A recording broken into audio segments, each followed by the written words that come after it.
Կալուգացի օլիգարխ Սամվել Կարապետյանի թիմակիցների մտահոգությունները փարատված են, չկա որևէ իրավական, օրենսդրական գործիքակազմ իրենց ընտրությունների մասնակցությունը թույլ չտալու համար։ Այս մասին կենտրոնական ընտրական հանձնաժողով փաստաթղթերի մուտք անելուց հետո ասացին դաշինքի ներկայացուցիչները։ Ցուցակի երկրորդ համարում միաժամանակ Ռոբերտ Քոչարյանի ու Սամվել Կարապետյանի փաստաբան Արամ Վարդևանյանը պատասխանելով լրագրողների հարցերին անդրադարձավ նաև հակակոռուպցիոն կոմիտեի հրապարակած ձայնագրություններին, նշեց, դրանք մոնտաժված են, մանիպուլատիվ են ներկայացված ու սև քարոզչության համար են արվում։ Նորին 100,000 տալու, մեկին 200,000 տալու այդ խոսակցությունների իրականությանը չեն համապատասխանում։ Ես կարող եմ հաստատապես մի բան ասել, որ այդ խոսակցությունները մոնտաժված են։ Ես անկեղծորեն ասեմ, անկեղծորեն։ Խոսակցությունները պարոն Վարդևանյան, ինչ-որ մի բան պետք է լինի, չէ՞ մոնտաժը, չեղած բանը հնարավոր չի մոնտաժ։ Շատ ճիշտ եք ասում, ես մի հատ հանգամանք էլի ընդգծեմ։ Ես օրինակ Գոհար Ղումաշյանի գործով ձայնագրության վերաբերյալ հերթական մի դրսևորումներ։ Չէ, հեսա օրինակը բերեմ, դրանով կգամ ձեր հարցի պատասխանին։ Այն ձայնագրությունը, որը հրապարակվել էր մամուլով, եւ այն ձայնագրության սղագրությունը, որը ունեինք ձեռքի տակ, լրիվ այլ բովանդակություն էր ստացվում։ Լրիվ այլ։ Ձեր ներկայացրած օրինակի կոնկրետ գործի տվյալներին, չէ, ձեր հարցադրման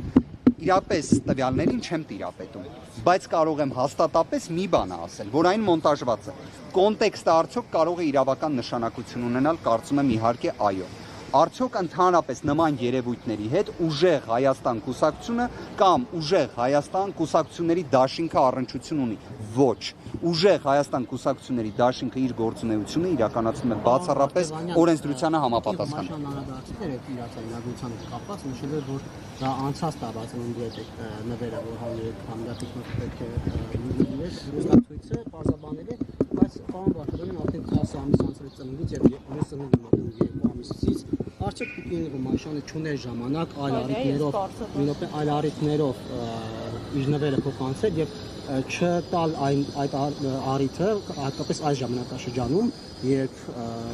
արգելք կա հստակորեն եւ պարոն Վարդևանյան այդ նույն ձայնագրության մեջ Տիկին Ղումաշյանը, բայց ուզել է տալ։ Տիկին Ղումաշյանը ասում է՝ «Դե վсё, Սիմոն Նիկոլաևիչ, թող ստեղ ընդեղ չասի հանկարծ»։ Եվ նաև ասում է Տիկին Ռոզալիայի խոսելիս, ասում է փողատվել է, շնորհակալություն հայտնում ու Գոհար Ղումաշյանն ասում է «Вам спасибо»։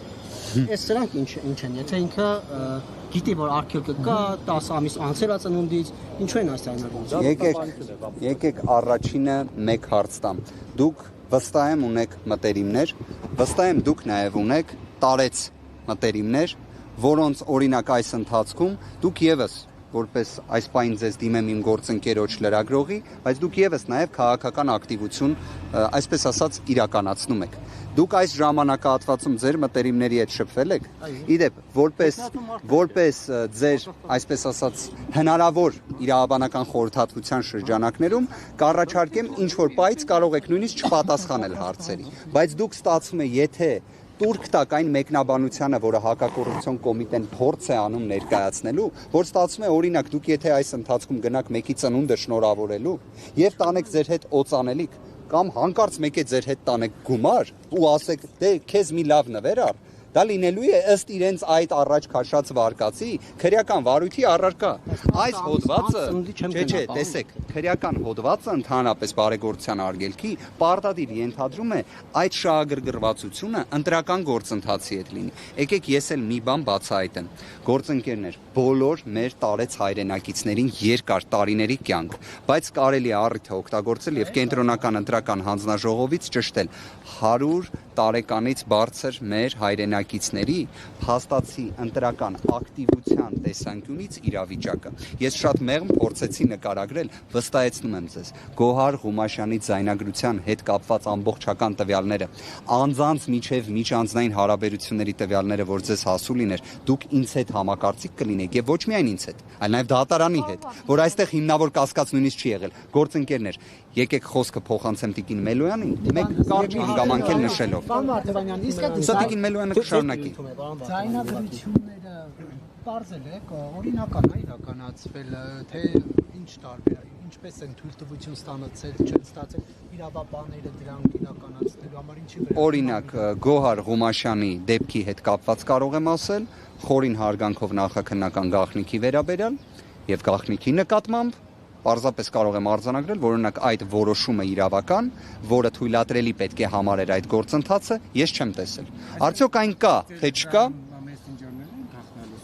Ես նման պնդում չեմ կարող անել, ուղղակի մի բանը կարող եմ ասել։ Ընդհանրապես այն, որ համատարած աստիճանի գաղտնալսում է իրականացվում միջազգային փորձի տեսանկյունից, դա լավ երևույթ չէ։ Հանցավորության կանխարգելումը չափազանց կարևոր է, ողջունում եմ ցանկացած տեսակ հանցավորության դեմ պայքարը, դրա կանխարգելումը, բայց երբ համատարած անձանց գաղտնալսում է իրականացվում, իդեպ, բայց ես դեռ չեմ լսել օրինակ հակակոռուպցիոն կոմիտեն, կներեք, բայց քաղաքացիական պայմանագիր կուսակցության մեջ էլ լինում են անձինք, որ իրավունքի հետ կապված խնդիր են ունենում, բա դրա վերաբերյալ ինչի մի ձայնագրություն չի լինում։ Այս աստիճան սևեռվածությունը ընդդիմադիր ուժերին գաղտնալսելու տեսանկյունից ամեն կերպ մի ինչ-որ սև քարոզչական մի նյութ օգտագործելու համար, դա եւս որոշակի առումով թուլության նշան է, վստահության դեֆիցիտ է։ Այնուհանդերձ ինչ-որ ներողություն։ Բայց հիմա հակակոռուպցիոն կոմիտեն օրինակ ինչի քաղաքացիական պայմանագիր կուսակցության որևէ մի անդամի վերաբերյալ գաղտնալսում չի հրապարակում։ Իդեպ ես մի պնդում անեմ, խորին հարգանքով բոլորի անմեղության կանխավարկածի նկատմամբ։ Եթե մեկը կա, որ կարող է ասել քաղաքացիական պայմանագիր կուսակցության անդամ հանդիսացող ոչ մի մեղադրյալ չկա, Քավլիցի, բայց ոնց է ստացվում, որ օրինակ հնարավոր է կան մեղադրյալներ, բայց ոչ մի ձայնագրություն չկա։ Հենց նույն հակակոռուպցիոն կոմիտեն ինչի դա չի հրապարակում։ Տիկին Գոհար Ղումաշյանը 2018 թվականից ղեկավարում է մի հասարակական կազմակերպություն, որը իր գործունեությունը իրականացնում է վետերանների եւ իդեպ բարեգործության արգելքի հետ կապված, հենց քրեական օրենսգրքի այդ հոդվածի վերաբերյալ սահմանադրական դատարանի աշխատակարգային որոշում կա, որը ուղիղ իր մեջ արձանագրում է նաև, որ եթե նշված օրենսգրքի, քրեական օրենսգրքի համապատասխան հոդվածը ծայրահեղացված ձևով մեկնաբանվի գործնականում, այն առաջացնելու է հակասահմանադրականության իրավիճակ։ Սա ի դեպ մի որոշում է աշխատակարգային, որի վերաբերյալ ոչ մի մեկնաբանություն իրավապահներից չենք լսել։ Կներեք Տիկին Մելոյանին խոսքը փոխանցեմ։ Ես մի հստակեցում ունեմ, ներողություն, պարոն Վարդանյան, երբ որ ամեն կյանքը հիասքանչ է, հա, ուժեղ Հայաստանում, այդ ինչպես է լինում, որ այդ խոսակցության ընթացքում, եթե խնդրահարույց պրոբլեմատիկ բան չկա, ասում են բաց կապով է զանգի, WhatsApp-ից զանգի, Telegram-ից զանգի, եթե բա ամեն ինչ այդ օրինական է, խնդրահարույց չէ, ինչ է, խուսափում բաց կապով խոսակցությունը մի բան կա, չէ՞ որ իսկ ավելի բարդ կապով է։ Ես հայցում եմ ձեր ներողամտությունը, բայց դուք միշտ բաց կապով եք հաղորդակցվում ձեր մտերիմների հետ։ Օրինակ, եթե ենթադրենք դուք որոշել եք, որ պետք է այսօր ոչ թե փորձեք նայել ֆրանսիական ֆիլմ, այլ որոշել եք նայել ամերիկյան ամենանոր դետեկտիվ ֆիլմերից մեկը։ Դուք ուզում եք, որ դա գաղտնալսվի։ Օրինակ, եթե դուք ունեք կանխավարկած, բայց դուք դա կարծես թե իմ տպավորությամբ, կարող է սխալ եմ ասում, պարոն Կիրակոսյան, բայց ինձ թվում է դուք դա եւս բաց կապով չեք խոսելու։ Ես բարձր եմ գնահատում հարցից շեղվելու ձեր հմտությունները, բայց խնդրում եմ հիմա ուղիղ պատասխան։ Ես շատ ուղիղ պատասխանում եմ, յուրաքանչյուր անձ ունի իրավունք օգտվելու ցանկացած հավելվածից օգտվելու անձը իրավունք ունի։ Ավելին, ձեր կողմից կատարված պնդումը, եթե իրականության հետ բավարար շատ լավ, եթե հակակոռուպցիոն կոմիտեի կողմից կատարված պնդումը, որին դուք հղում տալով հարցադրում եք ներկայացնում, ունենար բավարար կապ իրականության հետ, այն կերպ ինչպես դուք ներկայացնում եք, դատարանների որոշումները, որոնք եղել են այնպիսին, դրանց հիմնական մասը մերժելու պայմաններում այդպիսին չէր լինի։ Համար է դիմում դատարան, որպեսզի գաղտնալսման թույլտվություն ստանա։ Շատ հետաքրքիր հանգամանք եք ներկայացնում եւ այստեղ կարող եմ ստորակետ դնել այդ հարցադրման բովանդակության մեջ, ասեմ իսկ ինչի են միշտ դրանք վերաբերում ընդդիմադիր որևէ մի ներկայացուցչի, որևէ մի անձի, ով որ նման հայացքներ ունի։ Ես ասեմ ավելին, ես օրինակ կարող եմ կատարել մի պնդում, ես գրեթե վստահ եմ, որ բոլոր լրագրողներին եւս գաղտնալսում են։ Հիմա կարող է եւ սխալվում է։ Գոհար Մելոյանն էլ ասաց, որ ընտրություններին մասնակցելու են ուժեղ Հայաստան դաշինքով, որը բաղկացած է 3 կուսակցությունից։ Չկարողացանք ճշտել։ Ի վերջո Տիկին Մելոյանն սովորել էր այդ նորածին կուսակցությունների անունները։ Միաժամանակ Գոհար Մելոյանն ասաց, որ իրավապահները առանձնահատուկ կերպով ֆիքսված են իրենց ուժի վրա։ Իսկ ինչու չեք հնարավոր տարբերակ համարում, որ դրանք հնարավոր սադրիչներ են, որ մարդիկ են, ովքեր մեր քաղաքական ուժի հետ աղերս չունեն։ Մենք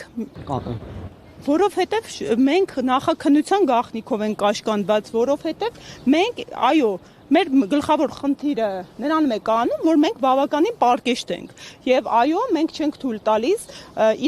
իրավական գործընթացներին այդ աստիճան ծայրահեղ մանիպուլատիվ միջամտություններ։ Եթե կընտրակաշառք է վերագրվում Հարգելի է, բայց ո՞րն է հերքումը։ Ես ինքս անձամբ տվել եմ օրերս ճեպազրույցել, հարցազրույցել, որում այս նույն մտքերը արտահայտել եմ։ Արդյոք դա հերքում չէ։ Արդյոք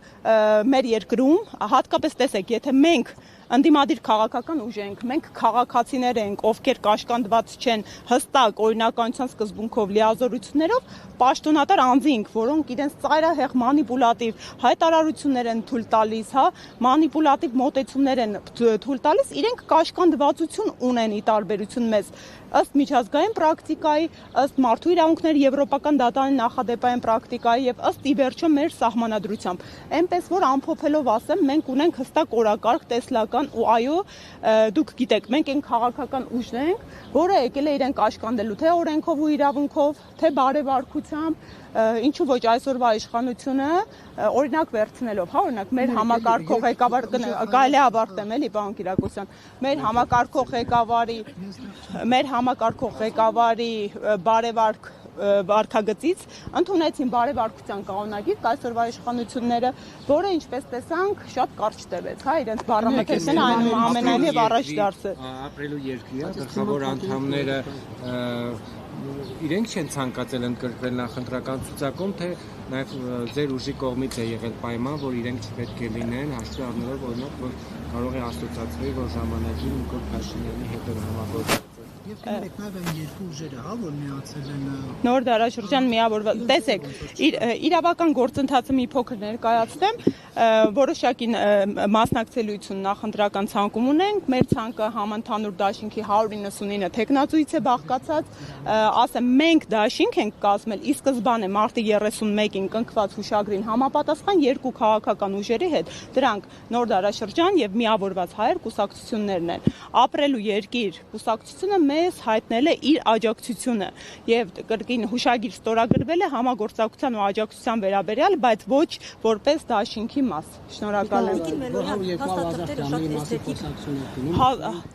Շատ կներեք, էլի հարցազրույցի չվերաբերվի, գործընկերներն է թույլ տանք, գործընկերոջս բավականին հարցեր տվեցիք։ Էլի կլսեմ ձեր հարցերը։ Բնավ։ Տուփը, որով փաստաթղթերը ներկայացրեցիք, շատ էսթետիկ էր նվերի տեսքով, իշխանություն գալու դեպքում ուժեղ Հայաստանը այդպիսի նվեր է լինելու հայ ժողովրդի համար, հաշվի առնելով, որ նաև բարեվարչությունից, բարեկրթությունից եք խոսում։ Իհարկե, մենք հիմնական նպատակ ունենք, այդ նպատակը մեր հասարակության մեջ գծված բաժանարար գծերից վերացարկվելն է, այդ նպատակը ի վերջո միասնական համերաշխ հասարակություն ձևավորելն է, որպեսզի կարողանանք այս բոլոր մարտահրավերները, որոնք վրա են հասել, այդ ամենը հաղթարել ու ինչպես մեր առաջնորդը իր ելույթում ասաց, բավական է, որ գործի այն իրավիճակը, երբ գալիս են պաշտոնյաները եւ դատարկում են ժողովրդի ու քաղաքացու գրպանները իրենց գրպանները լցնելու նպատակով։ Մենք լինելու ենք այդպիսի իշխանություն, որի առաջնորդը իր գրպաններն է դատարկելու, որպեսզի ծաղկի ու ի վերջո ոտքի կանգնի մեր հասարակությունը։ Տիկինները նաև ԿՊԱ-ականները առանձին վերցրած բավականին կոշտ ու քննադատական են արձագանքում ուժեղ Հայաստանի շուրջ տեղի ունեցող զարգացումներին, ընդհանուր նաև անմեղության կանխավարկածը շատ ժամանակ հաշվի չառնելով, նաև վերջերս կցանկանայի ձեր մեկնաբանությունը լսել ԿՊԱ-ական պատգամավոր Արուսակ Ջուլակյանի մեկնաբանության վերաբերյալ Նարեկ Կիրակոսյանին տված YouTube-յան հարցազրույցի ժամանակ։ Ժողովուրդ, դե ես ինձ թույլ չեմ տա կրկնել այդ ամենը ինչ տիկինը ասեց, բայց դա ինքը պատգամավոր է, պատահական չի նշում, դա բարեվարքության կոպիտ խախտում է, առնվազն եթե մենք իրավական ու ժողովրդավար պետության մասին ենք խոսում, պետք է հանձնաժողով էթիկայի հրավիրվեր ու բարեվարքության հարցը բարձրացվեր, ինչ է նշանակում այն քաղաքական ուժը, որ այդքան շահարկում էր սեռերի հավասարությունը, կանանց իրավունքները, պատահական չասեցի, տեսնելով թե ինչպիսի ազդեցություն է մարդկանց վրա գործում մեր քաղաքական ուժի բարեվարք խոսույթը, վարքագիծը, անմիջապես հասկացան, փորձեցին որդեգրել, բայց չեն կարող անել այն, ինչ չունեն, ի սկզբանե։ Այն մի հատ ավարտեմ էլի միտքս կներեք, բայց ես եթե չէ Ժորդ, խնդրում եմ, եկեք աշխատակարգ ընդունենք, յուրաքանչյուրդ մեկ հարց տակ ու մենք էլ հանդիպման ենք էլի ու ավարտենք։ Հա, հիմա հաջորդիվ ձեր հարցերը կլինի, եթե կզիջեք հարգելիներս, հա, ավարտեմ, ես լիահույս եմ, եթե դուք անաչառ լրատվամիջոցներ եք, հետևողականություն դրսևորեք, որպեսզի տիկնոջ նկատմամբ ըստ ազգային ժողով կանոնակարգ սահմանադրական օրենքի եւ աշխատակարգի հետևանքային դրսևորում լինեն։ Խնդրեմ։ Անդրադառնալով Սամվել Կարապետյանի քաղաքացիություններից հրաժարվելուն, դուք նշել եք, որ արդեն գործընթացը սկսվել է, բայց Տիկին Մելոյան 9 ամիս ժամանակ ուներ ծեր ուժը, որպեսզի Սամվել Կարապետյանը 9 ամիս առաջ սկսի այդ գործընթացը եւ այսօր գուցե արդեն կամ ավելի առաջ լիներ այդ process-ը կամ արդեն հասած լիներ եզրագծին, ինչու եք այդքան ուշացրել եւ հիմա նոր սկսել գործընթացը եւ այդ համատեքստում արդյոք կհասցնի պարոն Սամվել Կարապետյան միջև ընտրությունները զերկված լինել մյուս քաղաքացիություններից։ Հարգելիս, որովհետև մեր քաղաքական ուժը ընդամենը 3 ամսեկան է։ Մենք ըստ էության նորածին քաղաքական ուժ ենք, որը փետրվարին նոր ունեցավ առաջին անդրանիկ համագումար նիստը ու բնականաբար հենց ամենաառաջին նիստին, որ պատկերացնեք ինչ բնույթի, հա, մենք բաց թափանցիկ մոտեցմամբ ենք մեր հասարակության, մեր ժողովրդի հետ աշխատում, անդրանիկ նիստում մեր հիմնական մոտեցումները ներկայացրել ենք։ Փետրվարի 12-ին մենք ասել ենք, որ այո, խնդիր կա ցենզերի համապատասխանությամբ, որ ասել ենք մեր թեկնածուն Սամվել Կարապետյանն է, վարչապետի, իսկ ինչ գիտեք, որ այդ օրը չենք սկսել, իսկ ինչ գիտեք, որ դրանից առաջ սկսված չի եղել։ Պատրաստ եք ինչ-որ փաստաթղթեր ներկայացնել, ապացուցելու համար, որ դուք սկսել եք։ Երբ որ մեր առաջնորդի նկատմամբ ապօրինի սանկցիաները կվերացվեն, բոլոր հարցերին շատ մեծ կապ ունի, որովհետև այս հարցերի պատասխանները անձամբ պարոն Կարապետյանը կտա, նա է այն սուբյեկտը, ով իրավասու է ամբողջական պատասխան տալ այս հարցերին, իրավական գործընթացները տեղի են ունենում տարբեր երկու պետություններում, այդ իրավական գործընթացները դասական իրավական ընթացակարգեր չեն, կոնկրետ ժամկետների շրջանակներում, հա, քաղաքացիություն հրաժարվելու գործընթացը այլ տրամաբանության մեջ է եւ երկրորդիվ ինչ վերաբերում է թեկնածությանը, մենք ասել ենք, որ կա հանրային պահանջ, որպեսզի Սամվել Կարապետյանը դառնա Հայաստանի Հանրապետության հաջորդ վարչապետը։ Այդ հանրային պահանջը բավարարելու կա հստակ ձևաչափ սահմանադրության 148-րդ հոդվածի փոփոխությունը։ Ըստ էության ազգային ժողովի կողմից փոփոխելի այդ մի հոդվածը մենք հանրակրվեի ենք ներկայացրել, ժողովրդի կամքն ենք ու կարծիքն ենք հարցնում։ Եթե մարդիկ համաձայն են կողմ են փոփոխություններին, եթե մարդիկ ուզում են Սամվել Կարապետյանը դառնա մեր վարչապետը, մարդիկ իրենց համաձայնության քվեն կտան երկուստ եք, թե մեր քաղաքական ուժին, թե այս տեխնիկական սահմանադրական փոփոխությանը։ Ես իմ մեկ հարցը տամ չեմ տվել։ Պարոն Կարապետյանը, քանի որ նաև Եվրամիության քաղաքացի է, մասնավորապես Կիպրոսի, եւ Եվրամիությունում գործող օրենքների համաձայն, եթե երկրներից մեկում դատական process-ով է քաղաքացին անցնում, քաղաքացիությունից զրկելը այդքան էլ հեշտ չէ կամ միջով դատական գործի փակվելը անհնարին է, իսկ Ֆրանսիայում պարոն Կարապետյանն անցնում է դատական գործերով, այս խնդիրը ինչպես է կարգավորվում։ Պարոն Կիրակոսյան, այդ յուրաքանչյուր Եվրոպական միության անդամ երկիր իր այնուամենայնիվ ներքին օրենսդրական իրավական կարգավորումները ունի եւ այդ իրավական կարգավորումների սպეციფიკայի համատեքստում կարգավորվել այդ հարցերը լուծվելու են։ Խնդրեմ, շնորհակալ եմ։ Շատ է խոսում եւ նաեւ շատ է տեսնում, որ Նիկոլ Փաշինյանը իր ներկուսակցական քարոզարշավի ժամանակ մարդկանց է տեղավորում աշխատանքի մեկին ասում է սրան լավ աշխատանք կտակ եւ այս նույն հարցի շրջանակում նաեւ Աննա Հակոբյանն անգլերենի դասընթացներ անում, սա արդյոք դիտարկվում է բարեգործության արգելքը խախտելու շրջանակում եւ ինչ-որ հաղորդումներ ներկայացնելու եք, եթե հակակոռուպցիոն կոմիտեն տեսնում է ձեռքերը ծալացնես։ Իհարկե, հարգելիներս, ես կխնդրեի նաեւ ձեր աջակցությունը այս հարցում, որովհետեւ դուք տեսնում եք, որ ակնհայտորեն մեր քաղաքական ուժը անհավասար պայմաններում է գտնվում։ Մեր նկատմամբ ու մեր երկրում երկակի ստանդարտներ են կիրառվում ըստ քաղաքական հայացքների ու ընդհանրապես այն իրավիճակում, երբ երկրում ընդհանրապես ռազմաբյուջեն, օրինակ պաշտպանության նախարարության կրճատվում է, ներքին գործերի նախարարության, ոստիկանության բյուջեն եռապատկվում է, այդ պայմաններում զուգահեռաբար կտրուկ հանցագործությունների աճն է բարձրանում, որովհետև ողջ իրավապահ համակարգի ներուժը ուղղված է ընդդիմադիր քաղաքական ուժերի եւ գործիչներին ճնշելու նպատակով։ Այո, մենք մոնիտորինգ ենք իրականացնում, այո, քաղաքացիական պայմանագրի կողմից թույլ են տրվում չարաշահումներ եւ բնականաբար օրինակ զուգահեռաբար ես ներկայացրել էի, հա, Տիկին Ղումանշյանի հենց ձերբակալման օրը, որ էլի կար թեկնածու քաղաքացիական պայմանագրից, ով բարեգործության մասին հրապարակում էր կատարել եւ դրա հետքերով անկախ երբ էր կատարվել, հրապարակումը կատարվել էր այդ օրվա դրությամբ եւ ըստ էության ընկալման տեսանկյունից տեսեք, ընտրական օրենսգիրք, սահմանադրական օրենքի եւ քրեական օրենսգիրքի բարեգործության արգելքի երկու հոդվածները իրանք այնքան լայն ու ոչ համաչափ ու ոչ որոշակի են տրված, որ ցանկացած կերպ իրավապահ մարմինները կարող են մեկնաբանել ու մանիպուլացնել։ Այդ տեսանկյունից այս հոդվածները ընդհանրապես սահմանադրականության խնդիր ունի։ Հարցազրույցը դժվար, բայց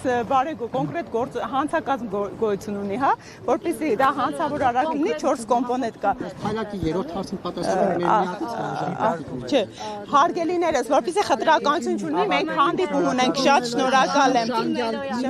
Շուն ու շանգյալ ձևակերպման օգտագործումը դատապարտում եք, թե որ Այո, պարոն Կիրակոսյան, մեր երկիրը ունենալու է այնպիսի վարչապետ Սամվել Կարապետյանի տեսքով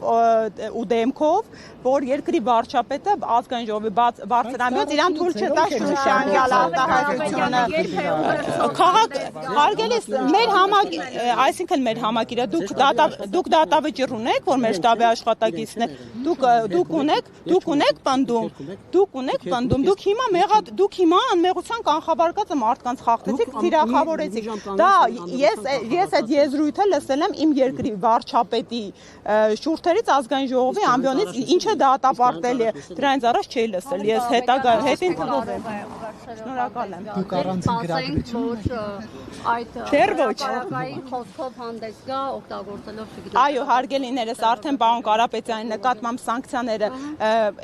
նվազեցվել են գոնե այդ տեսանկյունից հաղորդակցման ու գոնե այլևս հնարավորություն չեն ունենա իշխանությունները մանիպուլացնել մարդու նկատմամբ կիրառված սանկցիաները եւ պարոն Կարապետյանը շուտով կարծում եմ ձեզ հետ ընդհանրական հանդիպում կունենա։ Շատ շնորհակալ եմ։ Հավանիր տեսանյութը եւ բաժանորդագրվիչ նորությունները բաց չթողնելու համար։